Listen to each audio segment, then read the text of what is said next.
Okay, so welcome to the next episode of Bowls Breakdown Podcast. Get that right to start with.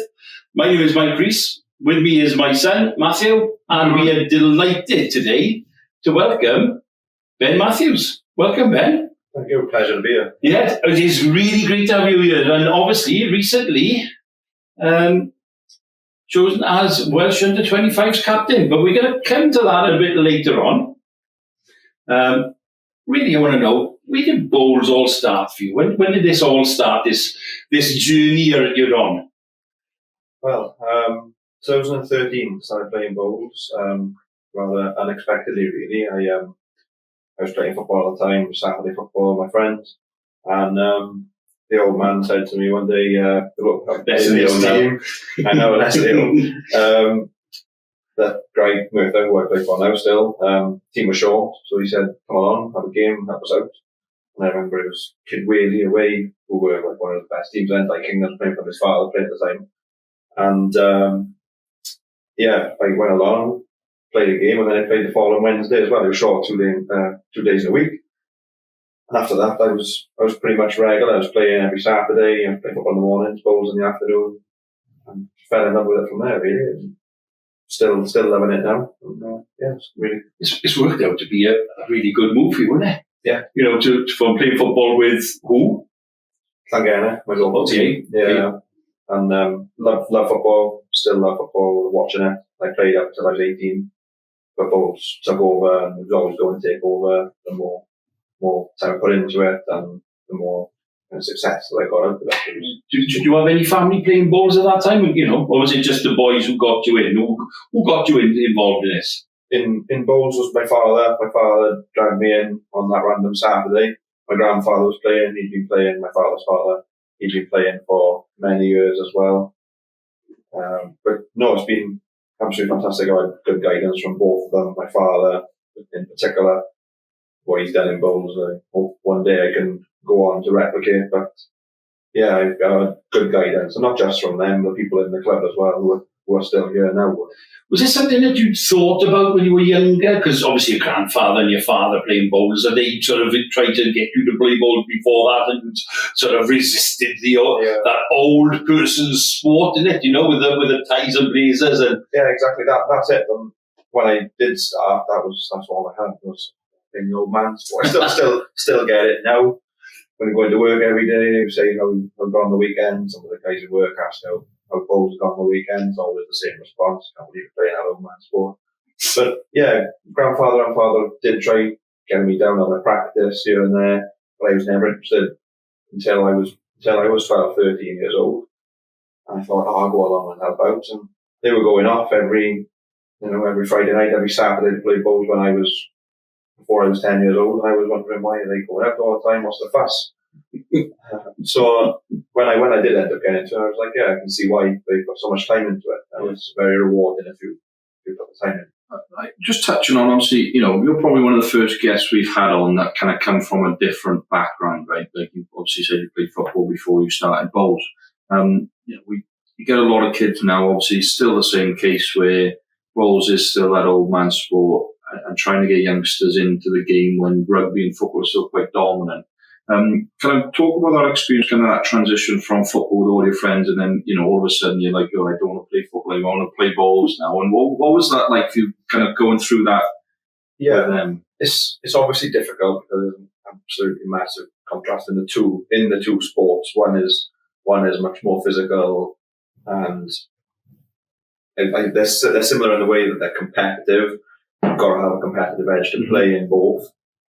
But I think bowls, like my transition into bowls was slightly easier because I could still have a bit of both growing up. And there was no pressure on me at all from my parents, from my father at all. He said, take bowls in your stride and just grow into it, which was brilliant. So I was having the opportunity to do that and then practicing when I wanted to. And as I got older then, I started entering more competitions in bowls, and that's when I realised football was only going to be a small part of my life, when bowls could have been something much longer. And yeah, it's been from the start ever since. I haven't looked back.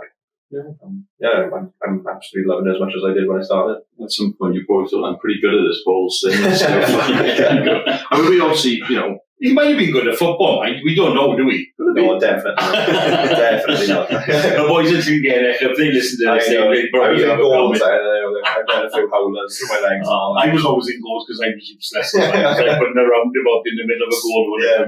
No, especially, you go from a sport, obviously, we're talking, good, 10 years ago now, probably. Yeah. There was, dominant.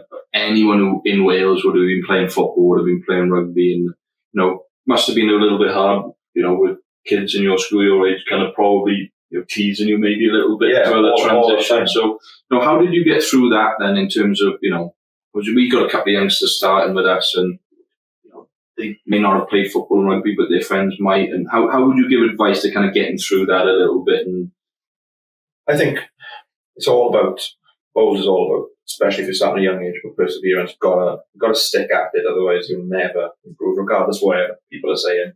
You've got to take the rough with the smooth and give a bit of banter back, really. And I've, as years have gone on, I've given banter back. I play along with it as well.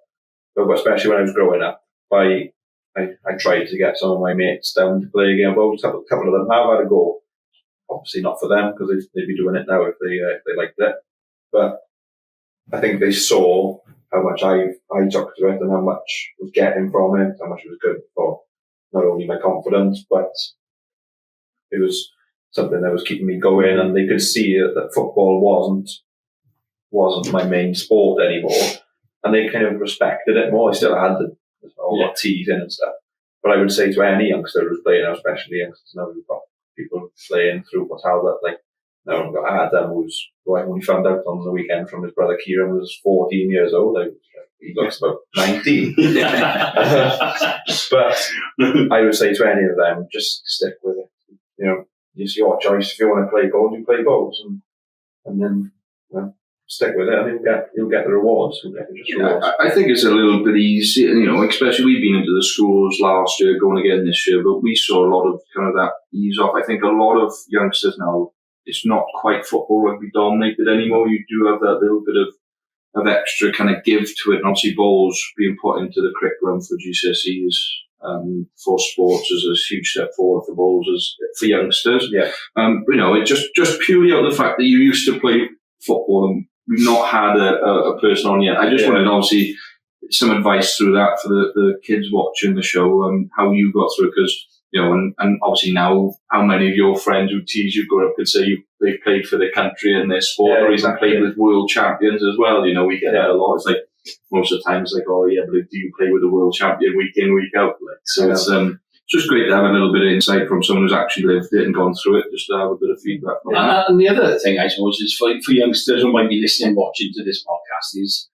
the amount of hours that you've spent practicing. How long, how much do you spend practicing? From the start, when you started at 13, how often were you playing at that time? When I first started at 13, I probably playing nowhere near as much as I have been now. Yeah. Now you're in the thick of competitions, you enter competitions, you play on Saturdays. If you are in the setup, like an international setup, we've got practice sessions and we go further and then we're playing all the time. We go back a bit. So at 13, 14, you're playing what, 1 or 2 times a week? Yeah. Yeah, 1 or 2 times a week if I was playing on the Saturday. Yeah, not practicing much, just playing 1 or 2 the rest of the times with your mates and having a bit of time and time away from goal. And then as you grow, how many years was it before you thought, I'm good at this, I can do this? Well, it's funny you should say that, because I never realised until probably about 17, 18 that I'm not saying I'm brilliant at bowls, but I didn't realise that I wish I could be as good as you. The levels of consistency, I didn't realise that I could sustain them until I was about that age. I thought, it's very frustrating when you're young. I think many youngsters now under that age will probably agree with me. If you have a bad game, it really digs at you when you're younger, but then when you get older, you realise that that's going to happen. Yeah. And you've just still got to keep on hacking away at it. But when I was 14, so a year after I'd started playing bowls, I got thrown into WBA competitions outdoors with my my father had me in, and with two then members of our club, Steve Thomas and Lee Walker, just standing club members along with my father. My father's obviously been international in the past. He threw me into the fours with them, and so it was my first full year of bowling outdoors, and we went on to win the Welsh fours. Okay, yeah, at 14? And at 14, and I still look back now and I wish that I'd had that experience at this age now, because I don't think I appreciated the magnitude of what I had done and what I achieved. I know you're still playing with other people and they all had an equal contribution. But I think as you mature and as you play more bowls, you realise how important and hard it is to do those things. Was that in Llangod at the time? That was in Llangod. So, you know, for youngsters watching, you're a year into bowling. You go with another three guys who are good bowlers, I know. Yeah. And you win the Welsh fours. That's a huge achievement. You know? I mean, even, you know, you get how often do you get a 14-year-old, even playing with three good bowlers, end up winning any, you know, fours? There's probably not many. For sure. Probably not. After 1 year of playing bowls as well, that's the big thing. You only been playing 1 year. Yeah, it was not obviously a really nice achievement for me. And I can sit back and look at it now and think, wow, that was a good achievement. At the time, didn't have a clue. Thought I was just entering a normal competition, and just one. Did you feel the pressure in Llangod? But I think that's the thing when you're young. I think someone like you look at someone like Elijah now. Elijah, he just gets on the beat. So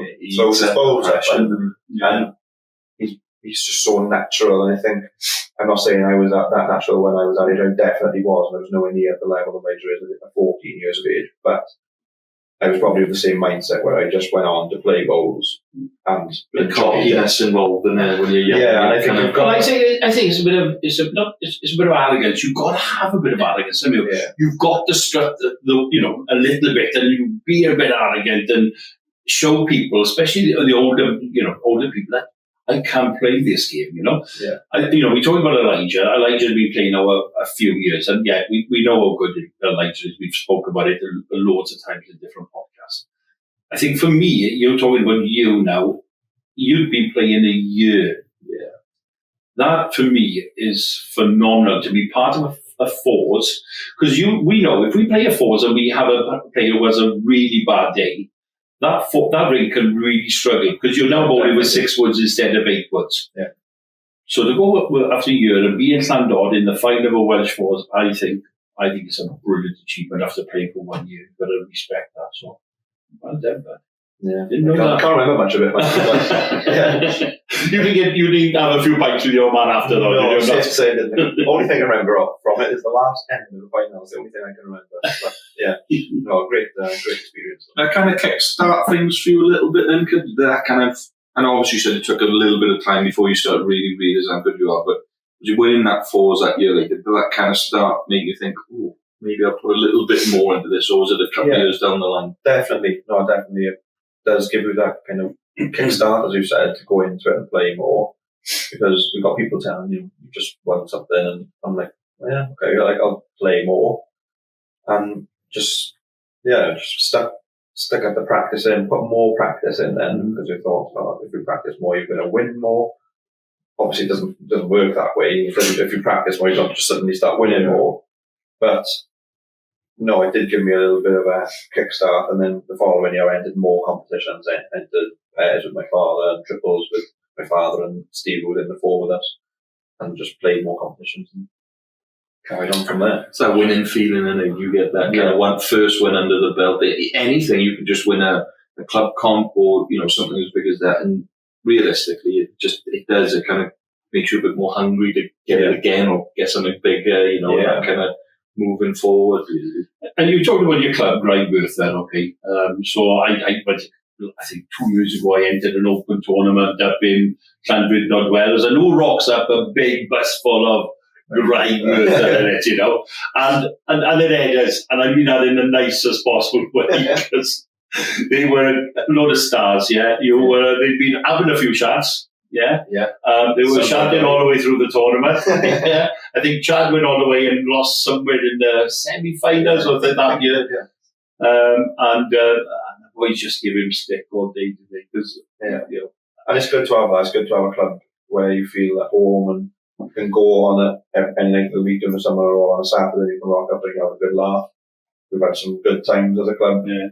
When I started playing with the club, there's 3 divisions. Well, I think there was 4 divisions in camaraderie, and we were in the 2nd division. Wasn't a great standard of bowl at all. And I didn't realise what the standard was like then, because I was still learning. And I got promoted up to the Premier, and we've been up there since. And now we've got much more of a competitive team. There was good players there at the time when I started, but a lot of inexperienced players, me being one of them. And now we've built a team that can compete in our company. I know a couple of the boys, but I'm just going from that experience there, and having seen a couple of the boys in the circuit now, we're playing a bit indoors and stuff like that. They are, and I said it, Ed, and I meant that in a nicest possible way for the boys in Grindworth. If you wanted to play for a team that's together, you couldn't probably wish for anything better, could you? No, I think we're a great team. Every team has their high points and low points, and you lose players. Sometimes some weekends are harder than others on the green. You get a bit of frustration with with the players you're playing around. But we always, after the game, it's always back to the club, have a laugh. I think that's what bowls is all about, really. Especially club bowls, you've got to respect that not everyone's at that same level. Not everyone's got the same ability and is going to be able to win every week. Mm-hmm. But it's just about enjoying, really, and that's where bowls starts. Well, they enjoyed it, Llandod. They enjoyed it. They won on the raffle. I think they won about 2 bottles of whiskey and about 3 bottles of wine. And I was gone before the end of the day. No, 20 minutes. 20 it minutes. Was gone. It was gone. I'm not joking. It was gone. It was just mayhem. So, it was great just to watch the boys enjoying themselves. We were driving up, so we were drinking, and I think it was my first or second season, so I didn't have a clue what was going on. But I think you go there quite regularly for the tournament. Every August bank holiday, the club go up to Welsh just for a weekend to play an open tournament or a friendly. Yeah. Used to be a Scottish touring team coming down. That's right, yeah. I was playing against them. They've not been for the last couple of years because of financial side of things. But no, it's a good laugh. And we've actually got a centenary year coming up in 2026. Right. So we're planning for tour. Tour? Where are you going to? Llandod? Well, no, I think we might go a bit further afield. I think just trying to get ideas from the club as well. The clubs have been abroad, some have been Scotland, or Channel Islands. So we're kind of assessing the options and then go with what. It would be a good tour. That would be a good tour to be on, I reckon. Oh, yeah. Yeah. So whenever they go to, make sure you stock up. Yeah. Because they will drink you dry. Oh, yeah. Okay. Let's kind of fast forward a little bit, right? Obviously, your young years, we talked about, winning that Welsh Fours and kind of that transition from football into bowls. In terms of, obviously, let's kind of jump a little bit further ahead. We know what that younger years is like. It's just grinding practice. That first Welsh cap that you got, when was that? And do you remember where it was? That kind of, talk us through that kind of feeling of getting that first Welsh cap, playing in that first Welsh event. Yeah, so first Welsh cap was under 25s outdoors, and same place popping up all the time, Camaraderie, Welsh, home international series, and I was only 17. I was 17 at the time. I'd had a couple of trials for the years before it, and I played really well in the trials, so I got really frustrated. That's when you can tell that you're getting into bowls, you get a bit of frustration when you're not getting into things. But then I got frustrated the year before, or a couple of years before, because I didn't get in, and then they went and won the series, the Welsh team, so obviously I can't sit there and be frustrated because they went and won. So they obviously picked the correct team. But when I got in 2017, I was in Camaraderie Wells, and it was just, I can't really describe the feeling. It was such a big honour. Every time you get picked is an honour. I can't say it's different any time, whether it's your first or your 20th. I think anyone would tell you the same. But that one in Camaraderie Wells was really special. I will never forget it. It was absolutely tipping down. It was horrible weather. People were putting rags down over the mats because it was so slippery. And it didn't go well. It didn't go well for us as a team. We didn't win any of the games. But it still can't take away that feeling of playing for Wales for the first time. Yeah. And then kind of things just followed from there, because I had that cap, and then I played the following week for the under-18 Welsh team for the first and the last time, because I was turning 18 a couple of months later. And that was in Clevedon in Bristol, which was really nice as well, a nice little event, and I still go on those events, the under-18 events. And then I played my first full indoor season. I didn't start indoors until later because winter season was always football. And then I played my first indoor season. I knocked football on the head, and I got into the under-25 team indoors then in early 2018, and I played in Ireland for my first indoor 25 cap, and that was probably not as special as the first one, because the first one's always really, because it's the first time, but it was still an exceptional feeling, and we actually did really well as a team. Probably should have won. I thought we deserved the win. Really, we lost narrowly to England, and that was brilliant to actually be in a Welsh team that was competing. And I had a lot of support as well, a lot of experienced players in that team. Some of the players now who are not under 25 anymore, who would have been five. Who were they then?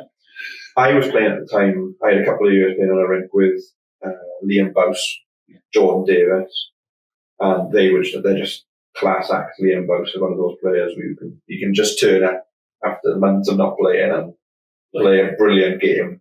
And I would never do that. I have to put the time in. And he's just completely natural. And I played with him for a couple of years. And the second year in the 25 team indoors with Liam, we actually won the series. The team won the series, and that's still probably up there with one of the best feelings I've had in bowls, winning a team event in the British Isles against top teams as well. The men's under 25s have actually, over the last 5 years, they've not done bad, have they? We haven't done too bad. No. Outdoors, especially in the last 5 years, because the format's been reduced to 3 rinks, and we've won it 2 years in a row, out in Ireland and then back in Welsh. Mm-hmm. Great feelings again, and over a 3 rink format feels really good, because obviously other countries then are going to be strong as well, because if you're now down to 3 rinks, you should have the best as well. And England and Scotland have always been renowned for having the biggest pool of players and the best players. So you can only imagine how strong their 3 rinks are. So those 2 events were really nice to go and win as part of a team again. I think winning as part of a team was really special. It just dawned on me, talking about under 25s and going back more, because we obviously Pottage has just been on, and Jason Banks has been phenomenal, hasn't he? Yeah. Was he playing for Scotland around that time? He was. Played against him twice, actually. Didn't win either of them. So I played against him in my first cap outdoors. I've only played against him on the rink directly outdoors. It's been in a game against me indoors. But I played against him twice on a rink outdoors, and he's just so good, especially on the draw, as we've seen in the last couple of weeks. He's been absolutely phenomenal. And so for all them football players out there, can you ever say that you've ever played against now the world champion? They can't. Well, he's the first ever player to take the 3-peat in Potters. First ever. Yeah, phenomenal. And you talk about some of the players that have played in that event. There's some, and that's what I mean. You've changed the sport. You've gone on and you have played, and that's what you remember. You've played world champions, and that's great, isn't it? I just wanted to go back there. Maybe one day when he's world champion, he'll mention the podcast. Remember, I was on that podcast the other day. They come and interview me. A long way to go to that. You know, in fairness, Jason Banks is phenomenal. Nobody can take that away from him. No. He's put the time in. He puts the hard graft in, and to go out with it as well. Every time if you met Jason, he's a lovely guy. Yeah. And I think that's what it should be, really. I don't think, I'm not a fan of people being overconfident or cocky. I think, being yourself and just let it go through the talk. Well, you never know. He might even listen to this podcast and give us a shout and come on and let us interview him. You never know, Bill. Maybe that'll be the dream, wouldn't it? We get on to us now. That'll be a long drive. Yeah. Okay, let's move on. So obviously, you've played in the 25s now since you were 17. Obviously, this is probably last year now, isn't it? In the 25s. So, you're talking about obviously the people you've played with. You're probably pretty used to the people you're going to be playing with coming up. When are we? It's in February. Yeah. So this podcast will go up just after the series. So we do wish you well, but it will go out a little bit after. Yeah. So in terms of obviously now, going from being first-time cap under 25s to now being captain of the under 25s. I mean, that's obviously a huge honor. I don't know if you've been captain in the past, or is this the first-time captain? So that obviously that's going to be a different, bit more specialty to it as well, being your last and the first-time captain. What are you looking to how are you going to kind of achieve what you're looking out for? So as a captain, it's just pretty much up to you to kind of keep your players positive, confident, kind of thing. What are you going to try and do? What personality are you going to bring as a captain for the under 25s? I think it's very important as a captain. You've got to just play your normal game. Don't try and change too much. Don't try and be someone who you're not naturally. And I remember speaking to Ross Owen just after the 25 team got picked. And he's been captain of the M25 team for a number of years. He's been captain of the senior team for a few years. And he doesn't change his personality just because he's captain of Wales. He still plays the same ball. He goes on there with his full head on. And he said to me, don't change your character. And I think I'll remember that going into that as well. Don't change your character. Go into it as you normally would, play a normal game. I think people would probably respect you a bit more.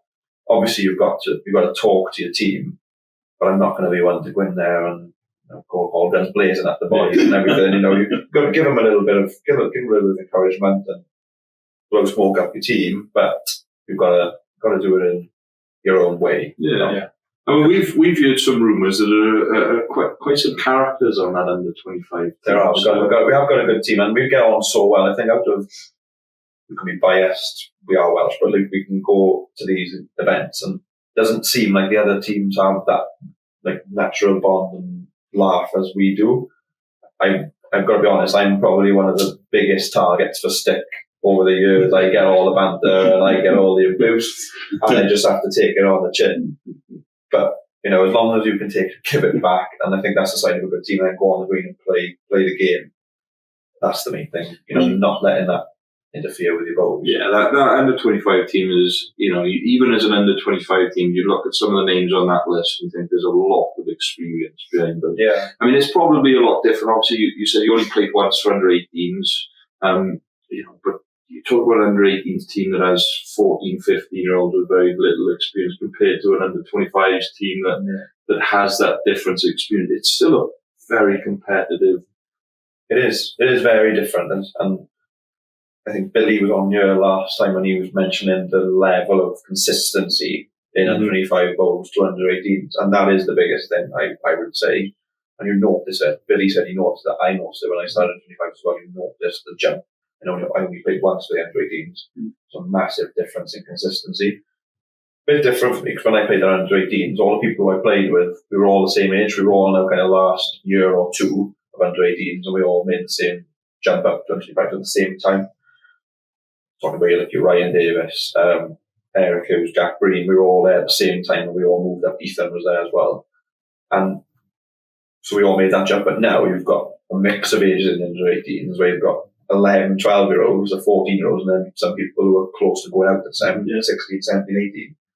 So you'll see a massive difference in that consistency.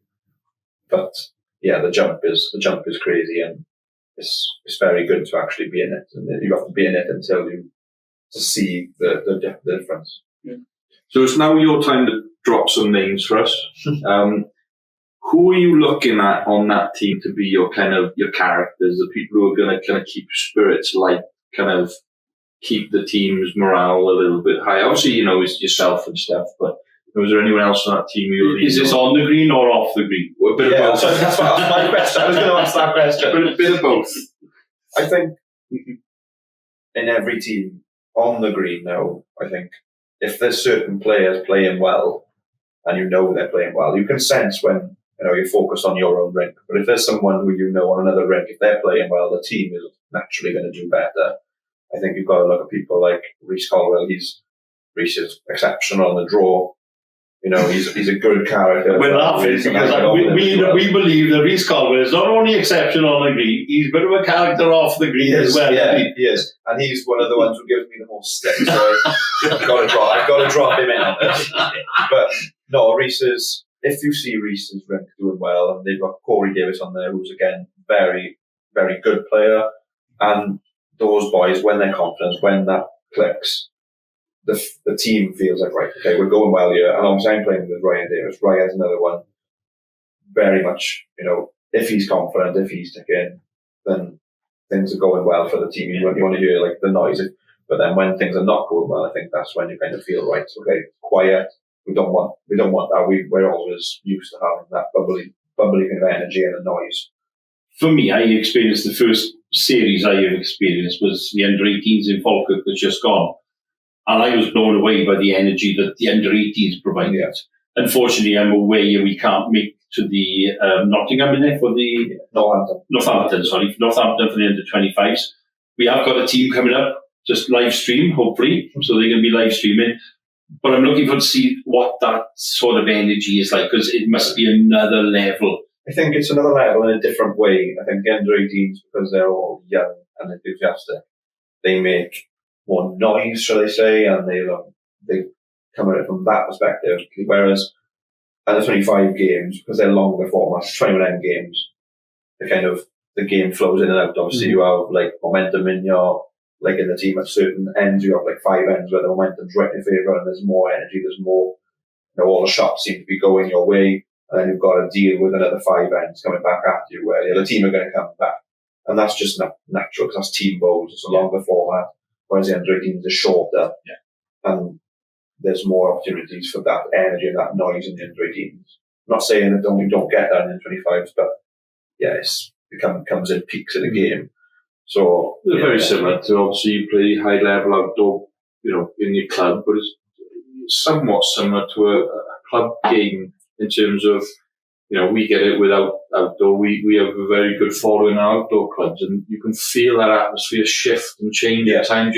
You can sense it when it's happening in your rink or when it's happening in someone else's rink, like you said.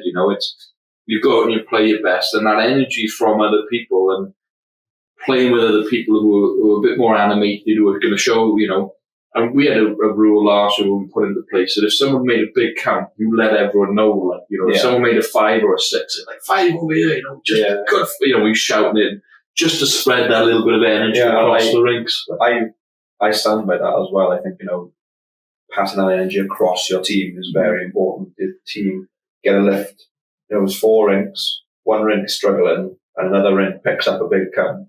Could give that one that rink that's going down a little bit of a boost. I'm not going to let him get away with it. I'm not going to let him get away because we've gone off. So these characters, we mentioned one. We've got Rhys Colwyn written down here. We've had him off the green.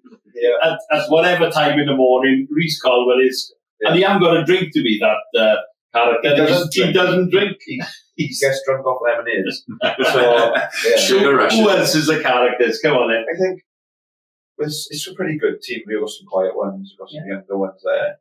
But I just remember going up on the bus to Glasgow last year. It's a long journey on a bus. And I was on their second stop. So I'm there from the start. And you see them all coming on. They're all quiet. But then an hour into the journey, oh my God, they're going for it. And they're like taking a mick out of people. They're going at people and then just carries on for the whole weekend. But Colwell, on and off the green, on the green, very, almost professional, really. Yeah.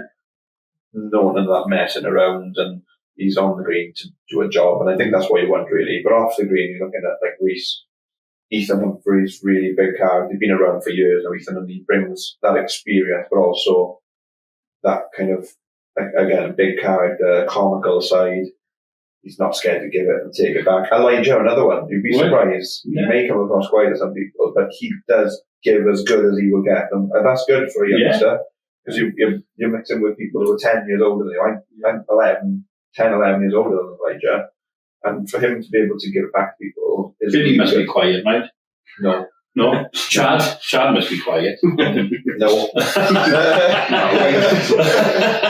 I was waiting for you to say Chad a while ago. Yeah, I can't believe I missed Chad out. He plays at the same time as me outdoors. I know.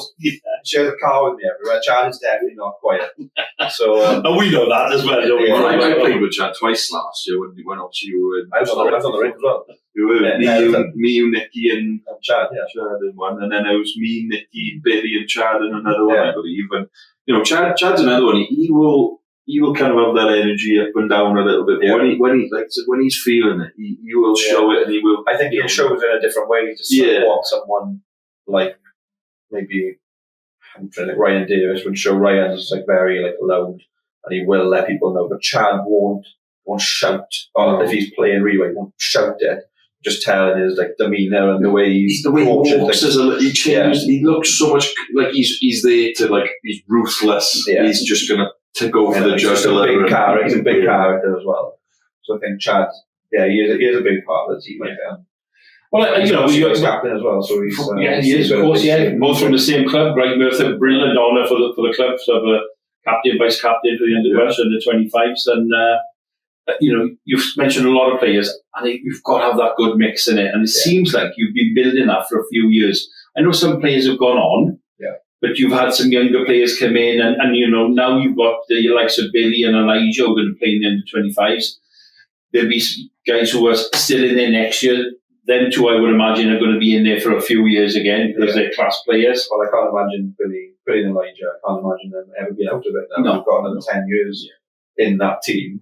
And they're going to be the ones to look up to. Yeah, we'll come on to the senior team in a while, and Elijah is travelling reserve for the men's senior team at 14 years of age. Fantastic. Oh, that's fantastic, yeah. So, okay. Are we finished that bit? Yeah, next thing. Moving on. I guess we could talk about the senior team now. Yeah, we could. Unless you want to do some driving questions for him. Ooh. Have you watched any of the episodes? I've watched both. Okay. So, driving questions, very, very straightforward, nothing too crazy. 5 quick fire questions, just a quick fire answer. Some are going to be bowls related, some aren't going to be bowls related. First thing that comes to mind, basically, you don't have to worry too much about it. It's not going to be like, someone's going to come in or whatever. But so, are you ready? Yeah, go. Right. Question number 1. What is your favourite meal? Favourite meal? Boring, it says jack potato. Lovely. Second question. Hardest player to play against in singles that you've played against? Singles. What question? Hardest player to play against. I've never, I don't know if this counts as really as an answer. Actually, no, I do know my answer. Reece Caldwell. I've played him 4 times and he's beaten me every time. I was waiting for your grandfather, your father, and all. Right, question 3. Best holiday destination? Your go-to holiday destination? I've been very adventurous. I would go my favourite, Mallorca. Lovely. Who has the best bowls kit or bowls brand? Club with the best kit? Yeah, come in. Yeah.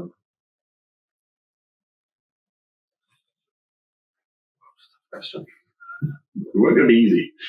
I can't think of the top of my head. Best bowls kit.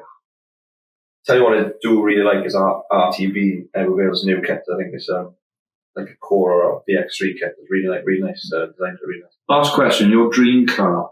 A dream car. Just changed my car today. I was going to say that. I see the car. Yeah. It's a nice looking car. Answer your question first, and then I dream car. Range Rover. Yeah, Black Range Rover. And the funny thing, why I'm laughing is, as he walked in, he's probably told me I got my brand new car today, and I was thinking, I wonder if it's your dream car because it's enough quick fire questions. Not the dream car, but I just think the Range Rover is a little bit out of the price range. Well, it's just your football background coming out of you now. Yeah. Range Rover. They all footballers love a good Range Rover. Right, driving questions over with. That's just something we like to do to break up kind of the segments a little bit. So thank you for that. So obviously we talked about the under 25s, you captaining and stuff. So let's kind of talk about. We've got a couple of small little things just to finish off with here, but let's talk about that senior team. Obviously playing in the senior team as well. Where like that's in Connecticut. The home green. Green. Yeah. So how's that for you? Obviously, is that a little bit kind of daunting? Kind of people may expect you to play a little bit better considering you're young, or is it just the same old for you? Just kind of go and do business? I think you can see it from that. I can see it from that perspective. I actually played my first senior cap was in Llanelli, and that was the year of COVID, and I played there. Again, unbelievable experience, unbelievable honour. and like his commander's done a full cycle now to come back to Wales and back to Llanelli. Yeah, you do feel a little bit of pressure, because you're playing on your home green, you play on it week in, week out, you know what the lines are doing, the weight is, I can't say the weight is the same every week because every time I've been in another season it's been different. But, there is a little bit of expectation on you. But no, I think when you're playing when you get into the game, it's like playing away as well. You just got to do a job. You've got to play your balls close, especially me leading. I've got to put my balls close and hope the boys behind me come and do a job, which they always do. So yeah, I'm looking forward to it. It's coming back to your home green for an international game. Obviously, you said it's your home green. Is that kind of going to feel good? Obviously, a lot of support if quite a few of the Llanelli players turn up. Obviously, they're going to be quite supportive. Also, unless you play bad, and then they'll be chucking you out after the end of the season, is it? Yeah. But what's that going to be like for you? Obviously, having family and friends who are close that may not be able to travel away, so being able to be there and support you. Yeah, of course, it is very nice, and I think you've said it there. Family is probably the biggest one. My parents travel everywhere with me. But I got my grandfather who played bowls when I started, my father's father, and he's now 89, and he hasn't been able to watch me play much bowls. And my grandmother, she only played once, and that was my first cap in Llanelli. So they're both going to be able to come and watch that, which is like really nice for me, playing in front of our family who don't see me play bowls. And then obviously it's nice then because you get your club mates from indoors. Hopefully they're watching. My outdoor club is only down the road, so they can hopefully come and support. It's nice to have that little band of support. Which the football club will be down, no doubt. Oh man, sport, they won't be near it. They might run on the green and kick the balls away. Yeah, just get it done to me. What's your process? What's your day look like? So you're playing in the series now, and I think it starts on, is it the Thursday or Friday? I think it's the Thursday. The Thursday, the women start on the Friday, I think. Then, yeah. So you start on the Thursday. So what's the preparation for the team? So from Wednesday, do you get together? Do you stay in a hotel? Do you stay at home? What's the process? It's a bit of a strange one this year because Llanelli's only 10 minutes on the road. I remember last time some players were further away, were in a hotel, but I was allowed to stay at home, and I think there was about 3 Llanelli players and a couple of others who stayed at home because they were so close. Yeah. And I'm not sure if that's going to be the same way they go with it this year, or whether we have to stay in a hotel. Doesn't bother me either way, because one thing about being in a hotel, when you go away, for example, last year we were in Chelmsford, and it's nice because in the nights you just go and have a meal with your team, you're bonding, you're having a laugh. At the same time, 25s, it's pretty much the same. I just go have a meal, have one drink with your mates, and then just have a chill for the rest of the night, and then go to bed at a decent time ready, because at the end of the day, you only got one opportunity. Your first opportunity is that first game to impress. Yeah. And, you've got to be prepared for it, you've got to be well rested, you've got to be energized, you've got to go at it like full steam ahead, really. Yeah. And I suppose for me, as a new bowler, I'm just interested in we say it's an amateur sport. Yeah, amateur sport.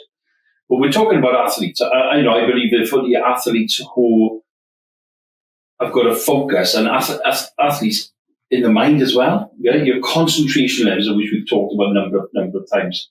Your preparation. Do you have a planned preparation? Are you a talker in the game? Are you a quiet person? I'm not quiet during the game. I like to talk to my rep. I like to keep, you keep talking, because I think that helps with concentration. As with the opposition, would you talk? Not really. Maybe you pass across a comment every now and then, but I'm not having a conversation about general stuff, or not having a big conversation about bowls really.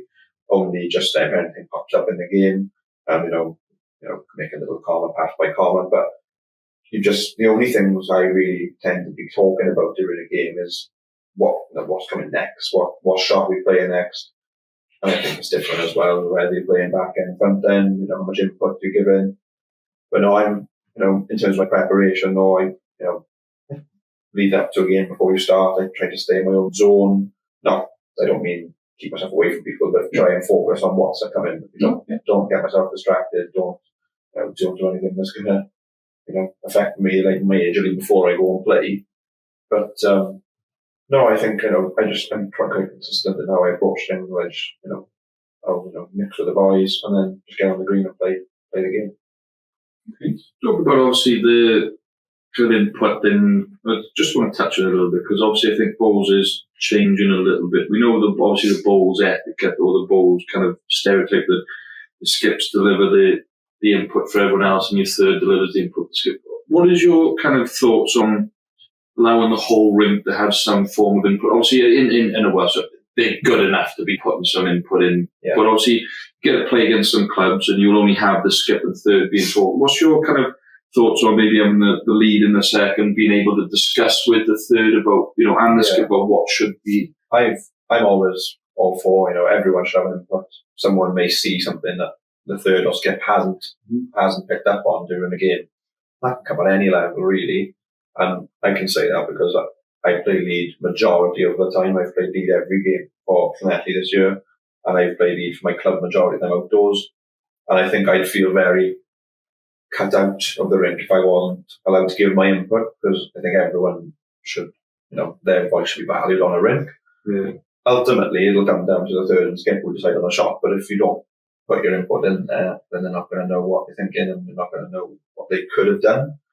And it might be something really valuable because some of the best players, some of the top players in this senior team are, they're playing skip for their clubs week in, week out. They're really top players. So you've got to make the most of everyone you've got. You've got to make the most of your armory, really. So to answer your question, I think everyone should be allowed that input and everyone should be allowed to give as much as possible. Like you said, the abilities across the rink are always going to play a little bit of maybe a factor into it. But, you've got someone like you who's playing lead. You're a captain in the 25s Welsh team and you're selected for the Welsh seniors team. If you're playing at a rink and someone says, no, I don't value your opinion, it sounds a bit silly that way. But obviously, talk about it from my own experience, right? As a brand new bowler, only been bowling, I've only had one outdoor season, 1.5 indoor seasons. But outdoors, obviously, I played lead myself. And I played with some very high quality, very experienced bowlers. And I was lucky enough that they would have allowed me to have an input a little bit. Obviously, it took me a bit of time to be able to read ahead and discuss that kind of stuff. But as a kind of a first year bowler, being able to have some form of input, it made me feel a little bit more part of that team, a little bit more valued on the rink. And I think that actually upped my game a little bit, in terms of just being able to kind of see what they saw, have my input on it. And I think, it's nice to have someone like you who's kind of, he's quite a high level of career going on at the moment, to be able to say, no matter who you are, you should feel like you can have a little bit of input, whether it might be questioning a shot or just saying, I might see it this way, and just letting them know a little bit, even if they go against it, at least you feel like, you've mentioned what you wanted to mention and you can still feel a part of that rink, a part of that team as a whole. I wouldn't, go into some 25 series, for example, I'm playing back end, wouldn't ever say to the front end, leave it. I wouldn't say, don't want to hear what you're going to say, because, could be something really important that they're going to mention, like, have we covered something?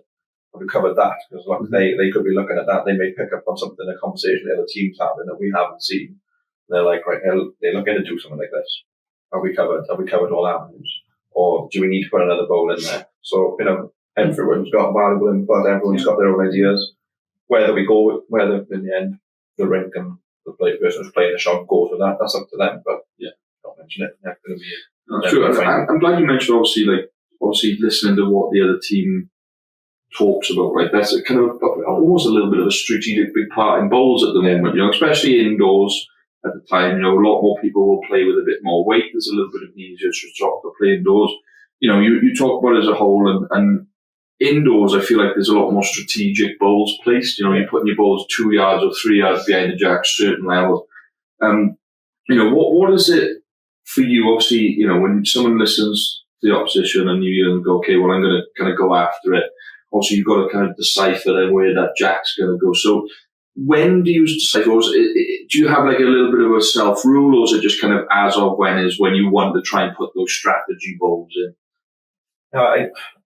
Funny, like with like strategic bowls, like maybe covering the spot, but it all depends really how the head's set up. It all starts from the head, how it lines up for the team, and how confident you feel to be able to lay those bowls, but also have kind of that confidence that you've got enough bowls in the area so that those bowls are not going to be wasted.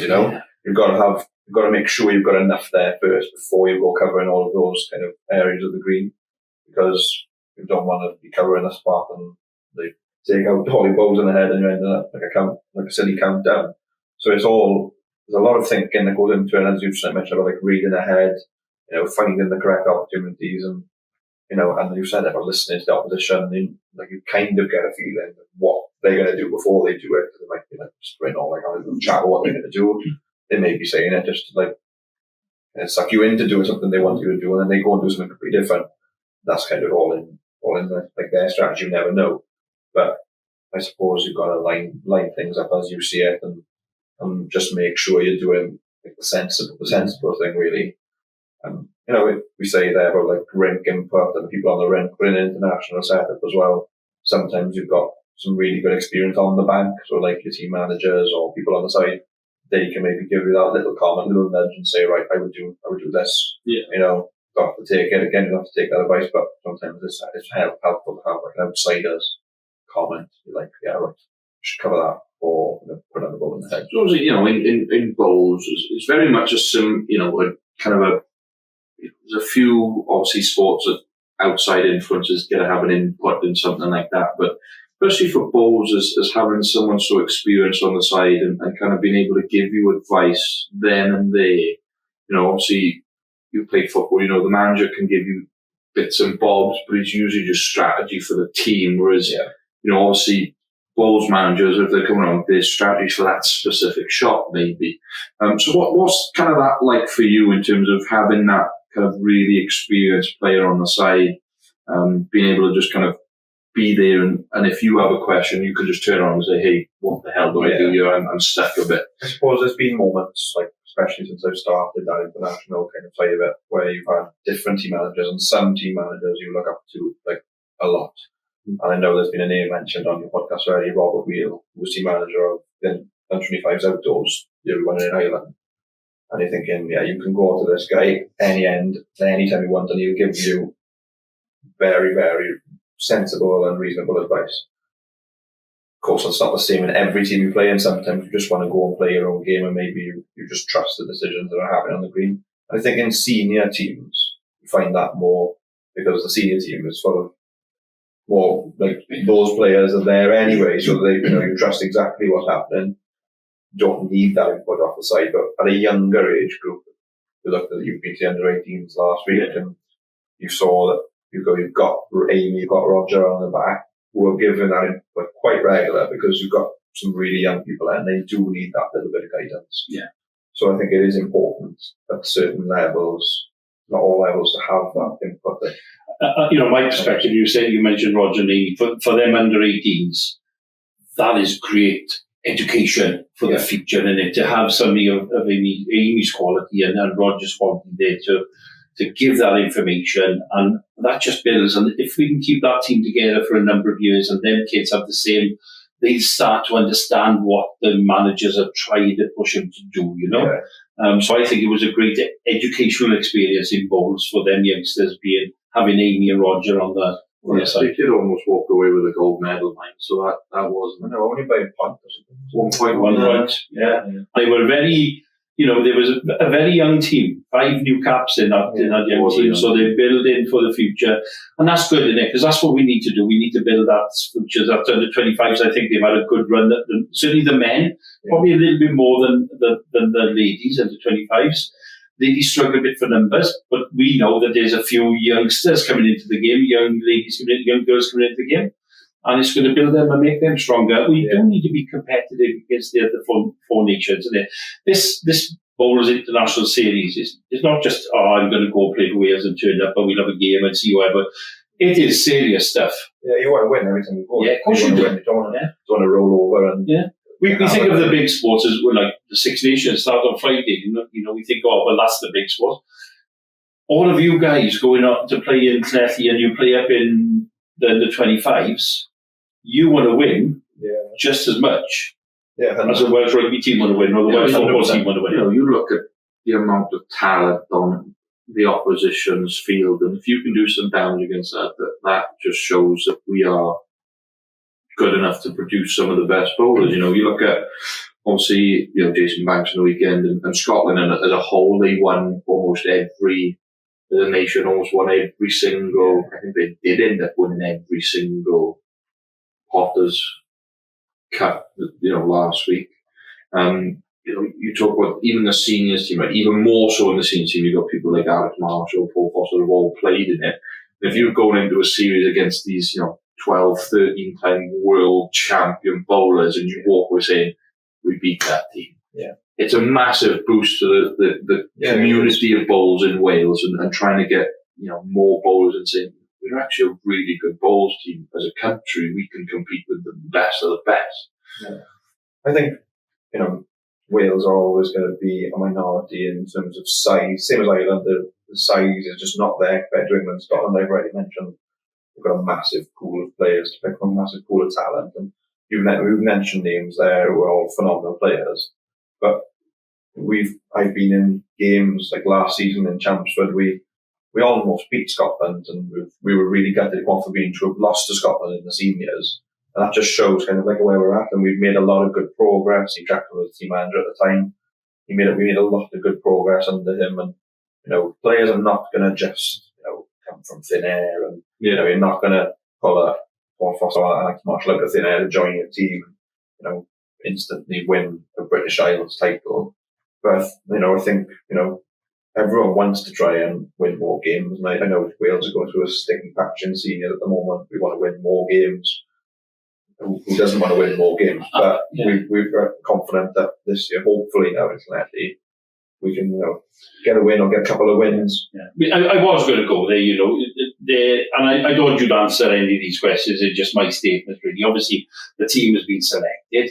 Yeah, and there's always somebody who's going to say, well, so-and-so should be there, or somebody else should be there. I just think if we're growing the number of bowlers, that's only healthy, isn't it? Because hopefully the bowlers who haven't been picked, who some people think were guarantees, hopefully that will inspire them maybe to push on. Not that they need to push on, but just to have a more consistency or whatever reason. Yeah, because I'm hoping that the team was selected on form from the trials. Yeah, so some miss out.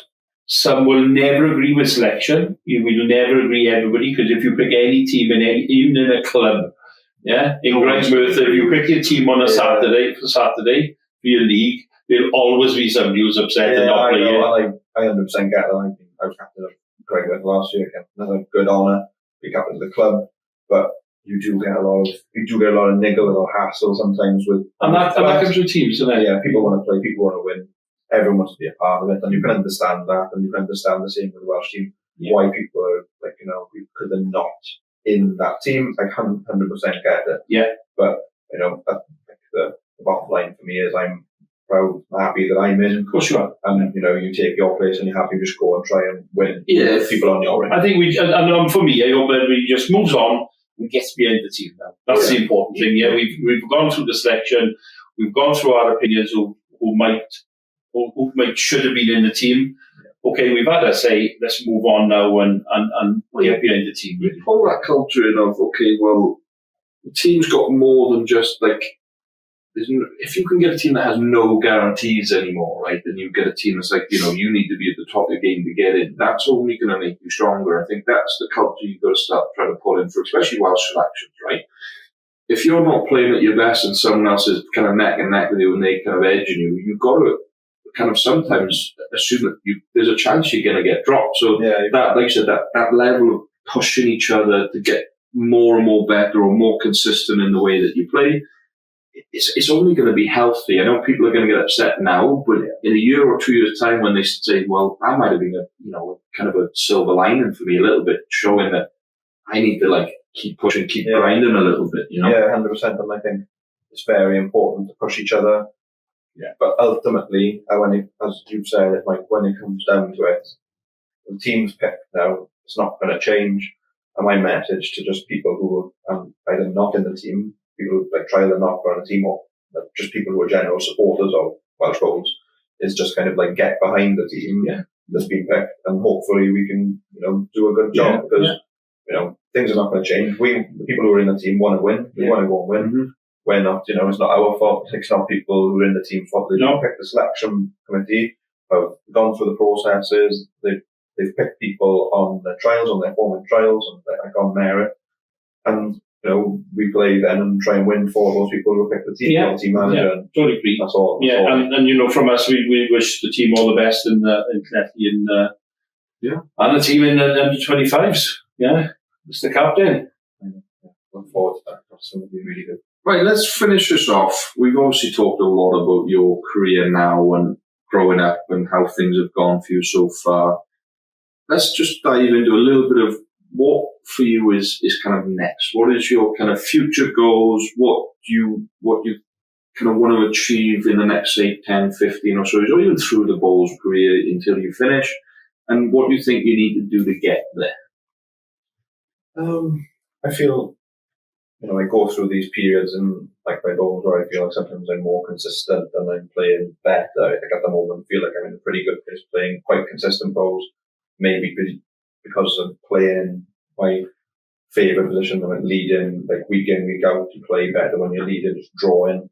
And I'm like over the next year or so, I just picture myself playing lead all the time, getting better, carrying on getting better, and keeping my place in that senior team indoors especially, and trying to get back in the outdoor senior team. Really, that's kind of the biggest aim for me. I got in the Welsh outdoor team seniors last year in Ayr, and it didn't go great. Played a couple of games and then unfortunately got dropped out for the last one. Didn't play well. The greens were tough. Not my excuse. I didn't play well. But my aim now is to get back in. I know they played in there last year, did quite well. But my aim is to push those people who are in there and try and get back in that Welsh outdoor senior setup and go on from there. Really, I can't set any major goals in terms of representing Wales at really high level, like much higher levels, because there's such a good pool of players who are already in that position. And you can't say that I'm going to be getting there anytime soon. It would be brilliant to be an honour to go and play at higher levels than just senior internationals. I mean, but Commonwealth and I can only, I'm not going to get to the level of some people. I look at my father. Really, my father's been around and done a lot. He's been to the Commonwealth Games himself, and he always kind of like, we want to get there, want to do what he's done. But I think that's quite a really tall order at the moment, because you've got your real top players and they're cutting the numbers down at Commonwealth Games. Even if they kept it to the 5, I don't think I'd be anywhere near it at the moment. But it's just about keeping at your game. Really. You can never say never, can you? You've just got to. You can't never say never, but we've got that pool of players at the moment who are all still very young. Ross, Jared, Dan, Salmon. They're only about 5 or 6 years older than me. They're not on their way out. They're not going anywhere soon. They're not going anywhere. I think we've talked to Ross, and Ross's excellence going out soon. We talked to Ross about the Commonwealth, and he said the same thing, didn't he? He said he could be down to 2, 3 people. He said, I don't know if I'm going to make that. Yeah. The boys last year won gold. Well, not last year. The last Commonwealth won gold. Are you going to split them up? He was really honest about that discussion, and you're being honest. But I think you've got to have them aspirations. You've got to dream. You may be realistic and say, I might not get there in a few years, but I can also still push myself to try and get there anyway. It doesn't mean you're only going to regret not trying. Really. Yeah, I know. I'm not. It's never for the lack of trying with me and Bowes, and you've got to sit down and look at people like Ross and Jared. I play with Jared on the rink, and I just look at him, and you take so much from playing with those people, and you think, yeah, they're the people you look up to, the people you want to play like and be. They're kind of, mind being a bit like cringy, but like they're the role models of people who you've got to aspire to be like and be at that level. You've got to aspire to beat them. They're the ones that anyone who's at that level or a little bit below is like, they're the boys I got to beat as many times as I can. Well, I don't know where Jason Banks was 6 years ago. Yeah. Would you ever? I don't know, because I won be playing ball 6 years ago. Yeah, probably at a similar level to what maybe like I'm at now, or what people in the sub-25 team, like he's playing at 25 goals, breaking into the Scottish senior team. And now he's world champion. So never say never. That's what I'm going to say. The worst part is I know exactly how old Jason Banks is. He's 28.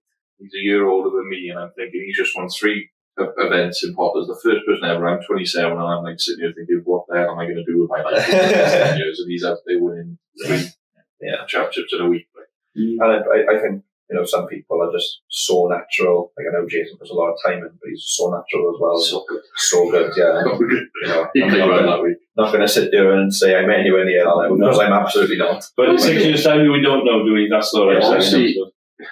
And I know don't get too big now before, but obviously we had the pleasure of playing in the same team last year, and I know how good you can be, and if that's anything to go by, I think even someone like you have a very good chance.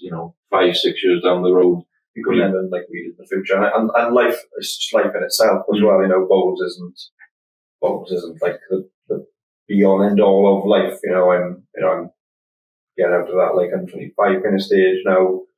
You can't today, you car, and still at the moment living at home, moving out with my partner, and settling down. It all stops. Bowls will not be there forever. Family is, as everyone knows. You're right, and it's great for people like Jason because he's still at that age where he's able to do those things, but it's going to come a time where things are going to slow down for him. And you've got to respect that, and you've just got to make the most of what you're doing while you're doing it. And if bowls is in your life when you do that, that's great. And if it isn't, then you've got to get on with life. Yeah, I know. I'm just enjoying bowls whilst I'm there. And you should. Yeah, exactly. Absolutely. And you've got a couple of exciting months really coming up, haven't you? Yeah, a couple of exciting months, busy months, because you've got to put the time in the lead up to it. We've just had our practice match for the 25s on the weekend which was nice, and good little test of us against Cardiff, like the top team in indoor bowls at the moment. Yeah, good. They put a strong side out to play us. So it was good. Really good little warm up for us. Yeah. Well, all the best for the under 25 series. Obviously, we will have some bowl breakdown representatives up there. Yeah. Hopefully, they can get the live streaming going, so we'll be able to watch from our screens at home. Good luck in the seniors gaming collective. We will be up for that one. We will be down there, if we can get the Wi-Fi sorted and everything else that goes with it. But from us, we wish you all the best, and really, sincerely, thank you for coming on this episode. It's been great. Thank you very much. So, if you like what you hear and see on YouTube, please subscribe, and on Facebook, please like. And again, if you're on that long car journey, we're also on Spotify. Thank you very much. Goodbye all.